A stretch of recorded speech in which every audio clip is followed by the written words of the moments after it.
Bonjour chez vous, je suis Immaculée pour le compte de Immaculate Access. Si c'est votre première fois de me découvrir ou de découvrir ma chaîne, je veux dire donc faites-vous abonner sur ma chaîne YouTube Immaculée Light Access. Il a en sigle IL et en anglais. En le faisant, n'oubliez pas de cliquer sur la sonnette qui est à droite de l'écran pour des notifications. Que mon Dieu vous bénisse partout où vous êtes. Voilà. Qu'est-ce qu'il y a de nouveau aux États-Unis? What's up in US?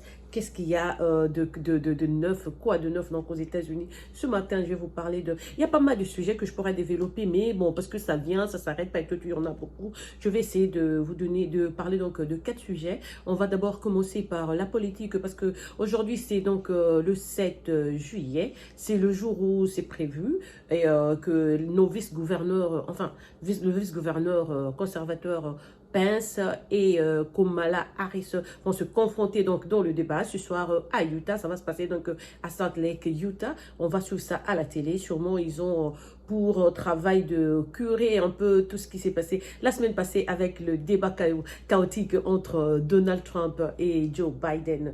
Comme on le sait, Kamala Harris qui est étudiante de Harvard College et elle était donc avocate pendant plusieurs années et elle a servi comme juge. Donc, je crois qu'elle va pas manquer d'astuces. Elle va se défendre pour défendre donc le Parti démocrate cette nuit. Et Pence qui sera là en train de débattre avec lui doit se défendre pour surtout ce que Trump a raconté la semaine passée, parce que qu'on se le dise, hein, qu'on dise la vérité, Trump ne s'était pas bien défendu, il n'a vraiment pas donné son plan et tout, dire ce qu'il va faire, parce que au fait c'est lui qui a le burden, c'est lui qui a le fardeau, parce que c'est lui le président qui est en place et il a travaillé pendant 4 ans, il pouvait carrément parler de son calendrier, ce qu'il a fait, ce qu'il a accompli pendant les 4 ans passés, mais lui au lieu de parler de ses prouesses, donc qu'est-ce qu'il a fait? Il voulait attaquer Biden, de parler de sa vie privée, comment Biden n'était pas très intelligent à l'école, l'argent que son fils a reçu. Le débat était entre lui et Biden, donc entre les conservateurs et les démocrates, mais il était parti un peu hors chemin. Donc aujourd'hui, le travail de Pence, là, c'est de corriger les erreurs faites par le président Trump.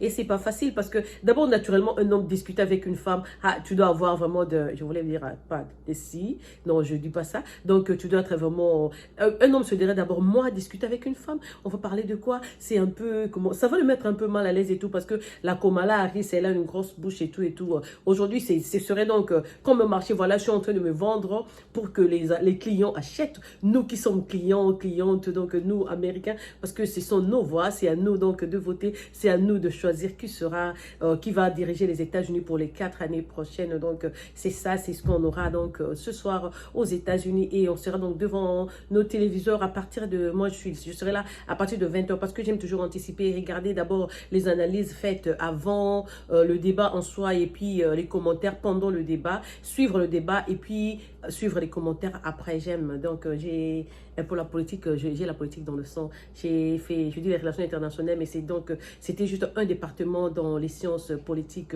au Congo. Donc, je suis politicienne, c'est ce que je veux dire.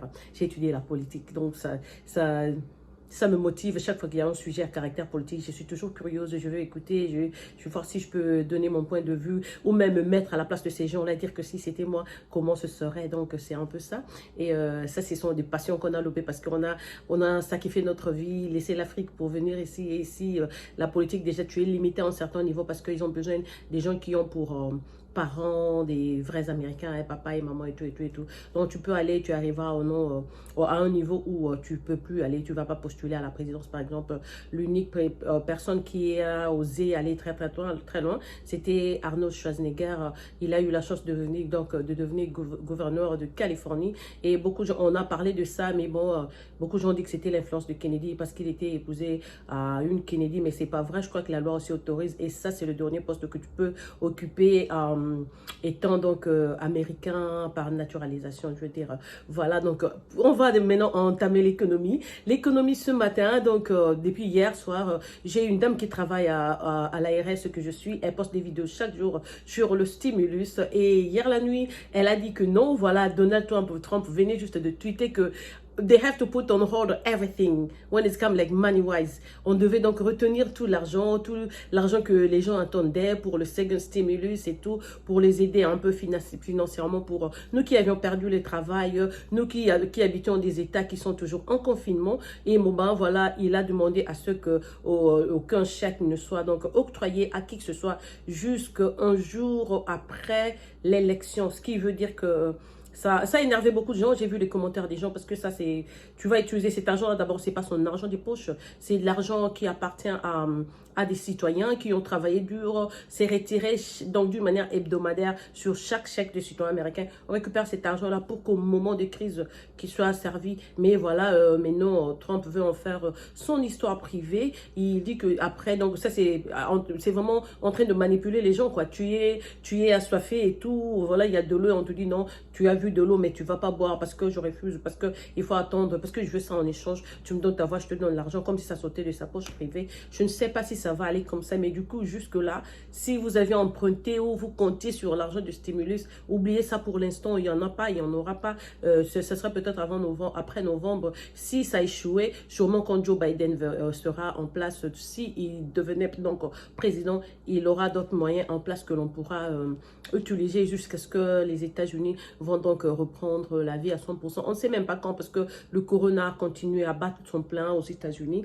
et l'économie est toujours, je ne sais même pas dire, beaucoup de compagnies qui ont fermé jusqu'à aujourd'hui n'ont pas encore rouvert. Donc, je sais pas que dire à propos. Et entertainment, maintenant, je veux dire, parce que nous, on aime toujours l'entertainment, c'est ce qui fait vibrer le monde. Les gens vivent grâce à ça, ça te donne la bonne humeur, les idées et tout, voilà. Le scandale de la semaine aussi, je sais pas, sur une de mes vidéos passées, j'ai parlé de Dr. Dre, de son divorce d'avec sa femme. Ils étaient finalement devant le juge et le mari donc a remporté ce divorce. C'était un peu scandaleux de voir ce que la dame a mis sur ce qu'elle a mis sur son papier, sur les dépenses, parce que elle exigeait 2 millions mensuels comme support de son mari, spousal support. 2 millions de dollars par mois, vous vous rendez compte? Tu t'habilles comment? Qu'est-ce que tu ferais avec 2 millions par mois? C'était scandaleux. Et on lui avait demandé les détails au tribunal. Elle a par exemple dit que 20 000 dollars c'est pour son cellulaire, 100 000 dollars pour les habits. Chaque mois, toi, tu vas t'habiller pour 100 000 dollars. Quel cellulaire tu travailles? Quelle compagnie te donne un cellulaire qui te fait payer 20 000 dollars par mois? Alors les juges ont rejeté un à un ses atouts, ce qu'elle présentait là, ce qu'elle donnait. Non, non, non. On a rejeté ça au tribunal. On a accepté. Et puis elle a insisté à ce que l'on commence à payer, j'ai oublié, à verser autant d'argent, c'était vraiment cher pour donc sa sécurité. Le mari a dit non, moi je t'ai laissé avec des gardes du corps, avec ta sécurité, c'était intact comme tu es la maman de mes enfants, j'avais pas bougé. Mais c'était ta volonté toi-même de chasser ces gens-là, tu leur as dit de changer, tu veux changer d'équipe, ils t'inspirent pas confiance parce que ce sont des gardes du corps que tu as utilisés pendant que tu étais avec moi, comme on est séparés, maintenant tu voulais pas, donc du coup... tu peux recruter d'autres gens, mais ça doit toujours être le montant que je payais. Je ne vais pas payer plus pour une sécurité quelconque. En plus, tu n'es pas en danger, tu ne travailles pas et tout. Jusque-là, le statut que tu as, c'était juste mon épouse. Donc, si je te laisse avec la sécurité, c'est cette sécurité-là que je vais payer. Moi, je ne vais pas augmenter. Fais continuer à payer le même montant que je payais. Donc, si tu prends des gens, ça doit être l'équivalent du montant que je prenais. C'était ça. Donc, les juges au tribunal ont commencé à rejeter tous ces points un à un jusqu'à la fin. Ils ont dit, bon ben voilà, le mari va commencer à te donner quelque chose. Je crois qu'ils se sont limités à 1 million comme ça par mois pendant un temps jusqu'à ce que le divorce sera vraiment prononcé. Donc, qu'est-ce qui s'est passé entre Dr. Dre et sa femme, la femme de Dr. Dre qui était témoin lors dont Dr. Dre et son ami ont ouvert une société privée et la femme a eu la chance d'apposer sa signature comme témoin quand on a finalisé donc ce dossier et le mari a dit bon ben voilà, comme je suis occupée avec la musique et d'autres industries, que tu prends cette carte de crédit au cas où je suis pas là, où tu as besoin d'argent, tu peux toujours utiliser. Donc la femme en juillet est allée sortir 352 000, à peu près 352 400 dollars du compte à l'insu du mari. Alors, le partenaire a vu, alors le partenaire a dit non, mais on a un deal entre nous deux. S'il faut sortir de l'argent, je dois être au courant parce qu'on est partenaire. Souviens-toi qu'on est 50%, c'est notre compagnie à nous deux. Comment est-ce que le docteur a dit non, mais moi, j'ai pas sorti d'argent depuis qu'on a d'ailleurs comment ériger cette histoire. J'ai pas encore touché à quoi que ce soit. Il a dit non, mais c'est la signature de ta femme et c'est son chèque. Donc, donc l'argent est parti sur son compte. Dr. Dre fâché, d'abord humilié parce que sa femme ne lui avait rien dit. Il confronte donc la femme à la maison. La femme dit, et elle reconnaît avoir retiré l'argent, mais elle a échoué de dire à son mari exactement ce qu'elle a fait de cet argent, ce qui a donc enragé le monsieur. Et ils sont restés ensemble pendant 17 ans. Le mari lui a dit, je te donne 2 semaines, tu retournes cet argent dans le compte là. Si tu ne le fais pas, donc je vais divorcer, je vais te quitter parce que c'est trop sérieux, ça c'est m'embarrasser et tout et tout. Tu remets cet argent là. Toi en tant que ma femme, tu manques de rien. Si tu avais besoin de l'argent, tu allais juste me dire exactement ce que tu veux faire avec. Je pouvais te donner ça, prendre de mon compte privé ou d'autres comptes, mais ça c'est juste le business qui vient de commencer avec un partenaire. C'est un scandale que tu viens de créer. Ce monsieur là ne va plus m'inspirer, n'aura plus confiance en moi. Et puis après avoir retiré donc les 352 000 au mois de juillet, en septembre, elle a encore sorti 30 000 $.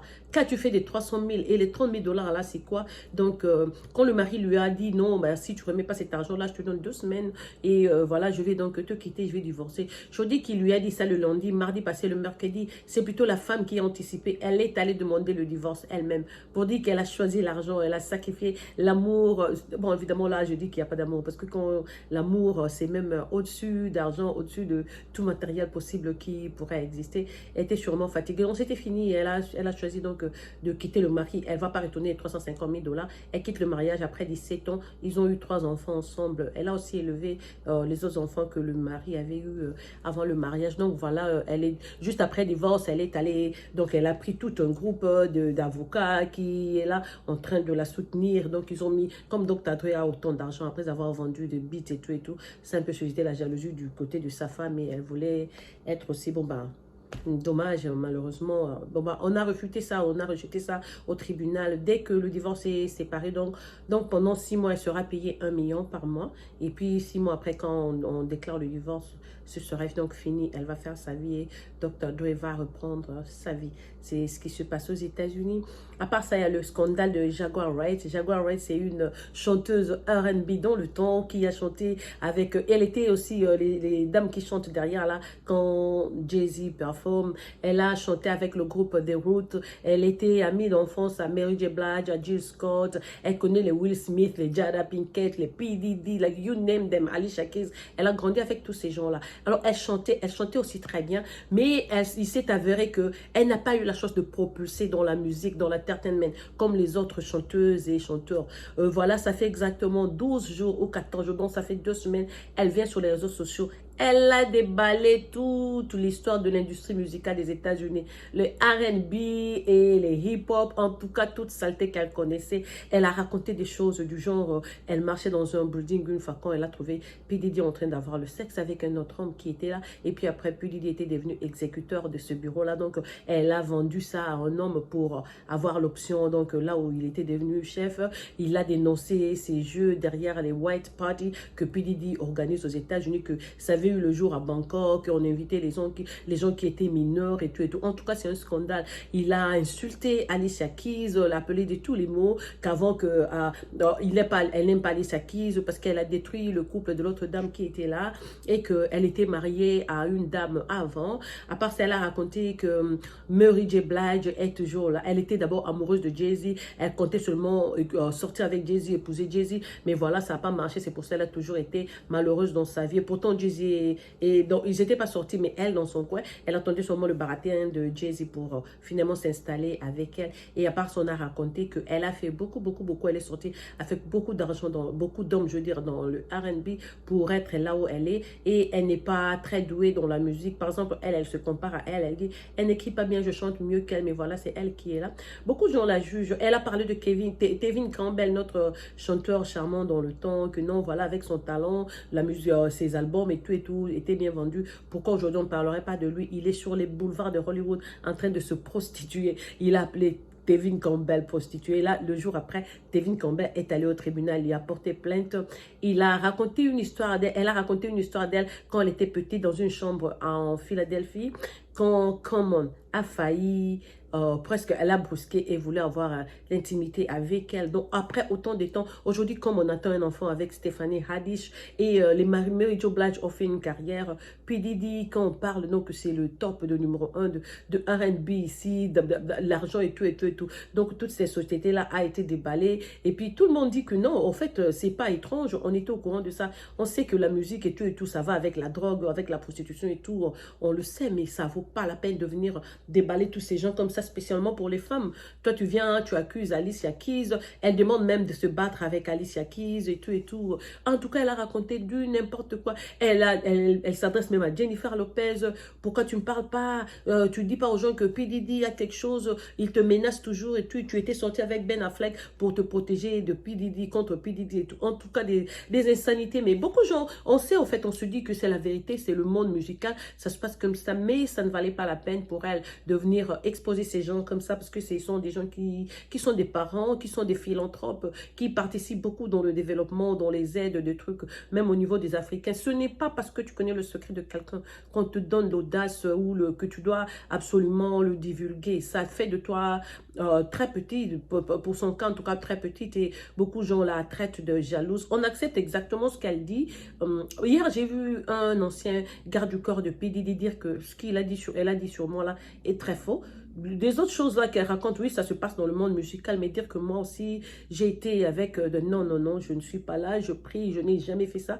J'ai fait autant d'années de travail en tant que garde du corps à côté des PDD. Je n'ai jamais vu un truc pareil, mais je sais que c'est le genre de vie que ces gens-là mènent. Mais en tout cas, quelle chance, son histoire, c'est pas avec moi. Elle ne nous a jamais trouvé en train d'avoir l'intimité. Donc, c'est un peu ça. Et puis, hier, la nuit, elle vient, elle fait une autre vidéo. Elle dit que non, elle présente ses excuses à Stephanie Haddish, qui est une comédienne, au fait, la fiancée maintenant de Common. Ils attendent un bébé ensemble. Mais non, elle dit non, elle se sent mal parce que Stephanie Haddish fait beaucoup pour la société. Elle a vu sur sa page comment elle travaille, comment elle participe dans des groupes de noirs. Normalement, elle lui doit en tout cas beaucoup de respect et tout. Mais tu as déjà, tu as déjà renversé la sauce et tu as raconté des insanités sur son homme. Ça, c'est le papa à son enfant. Ils attendent un bébé ensemble, ils sont fiancés. Donc, vraiment, elle ne devait pas aller aussi longtemps que ça. Mais bon, dans la vie, voilà, il y a des gens qui sont pleins d'amertume. Quand toi, tu réussis, leur carrière, sa carrière n'a pas pris de l'ascenseur comme celle de Jill Scott ou de Mary J. Blige et de Jennifer Lopez et autres. Donc, c'est vraiment la jalousie.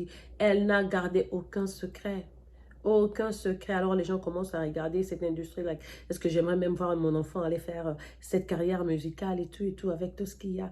C'est donc ça ce qu'il y a quand vous aimez appeler ça tea. Je ne suis pas dans du thé, peut-être dans du café ou quoi que ce soit. Non, ce n'est pas le tea, c'est juste la réalité de ce qu'il y a aux États-Unis. Et je voulais juste vous faire donc ça aujourd'hui, vous parler donc de ça aujourd'hui. C'était donc les 4 sujets que j'ai prévus. Je pouvais faire des vidéos différentes, mais bon, j'ai carrément dit je vais faire tout ça ensemble. Et demain, je viendrai donc, ou la nuit d'aujourd'hui, je viendrai donc avec mon point de vue sur le débat entre Pence et Kamala Harris à partir de Utah. Voilà, c'était votre soeur immaculée qui vous aime, vos chouchoutes et vous apprivoise à outrance. Que mon Dieu vous bénisse. N'oubliez pas, même si ça, c'est ce que je fais sur YouTube et tout, mais moi, ma priorité dans la vie, c'est louer mon Dieu, parce que c'est grâce à lui, c'est lui qui me donne le souffle de vie, c'est lui qui me donne le courage même de me mettre ici et dire que non, voilà, tu vas parler aux gens. Là, je vous quitte, je vais sur Facebook parce que j'ai prévu de parler de l'intimité, de comment se tenir, comment tenir l'intimité des femmes. Et c'est une vidéo que je vais faire en lingala pour les dames de chez moi. Et peut-être, oh, j'avais déjà fait ça sur YouTube il y a longtemps. Sinon, je viendrai avec sur YouTube une autre fois. Voilà, que mon Dieu vous bénisse. Passez une excellente fin de journée chez vous et au revoir à la nuit, à ce soir ou à demain. Bisous, au revoir.